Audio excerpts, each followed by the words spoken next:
Ang alamat ng puno ng pino. Ayon sa kwento ng matatanda, may mag-asawang naninirahan sa isang kabundukan sa Bohol. Sila ay nagmamahalan at may paggalang sa isa't isa.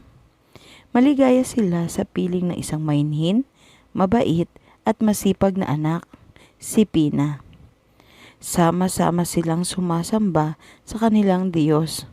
Nag-aalay sila sa kanya ng kanilang mga ani at alagang hayop. Lumaon, magkasunod na nagkasakit ang mag-asawa. Hindi nagtagal ay pumanaw ang mga ito. Si Pina ay naulilang lubos. Nahilig siyang magtanim ng mga halaman upang kalimutan ang lungkot sa pagpanaw ng kanyang mga minamahal. Masaya siya kapag nagbibigay, subalit nakadarama siya ng kalungkutan kapag siya ay hindi pinapansin dahil sa kanyang panlabas na anyo. Magaspang ang kanyang mukha at balat, pino at matitigas ang kanyang buhok. Walang nais manligaw sa dalaga dahil sa kanyang anyo. Nagpasya siyang manirahan sa ibang lugar na tatanggap sa kanya kahit ano pa ang kanyang anyo. Gayun din, ibig niyang magkaroon ng kapayapaan at kaligayahan. Tumawid siya sa kalapit na bundok at doon nanirahan. Nakalaro niya ang iba't ibang hayop.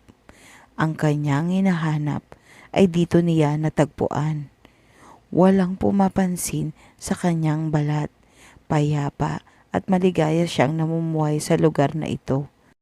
Minsang namamasyal siya sa kakahuyan ay napansin niya ang isang punong magaspang ang balat tulad ng sa kanya. Kakaibang kasiyahan ng kanyang naramdaman. Inisa-isa niya ang silbi ng puno sa tao at kung paano iyon nagdudulot ng ligaya sa iba. Tinitigan niya ang balat ng puno at pumasok sa kanyang puso na kung matutulad siya sa punong ito ay lalo siyang makakatulong at mapapalapit sa mga tao.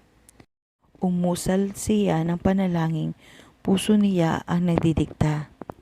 Nakatulog si Pina sa tabi ng puno dahil sa matinding pagod sa paglalaro at pamamasyal. Kinaumagahan, di na nakita si Pina sa kanyang tinulugan. Bagkus ay isang puno ang nakita rito. Pino ang dahon at magaspang ang balat. Ito ay mabilis na lumaki at namunga na parang puso. Dumami ang punong ito.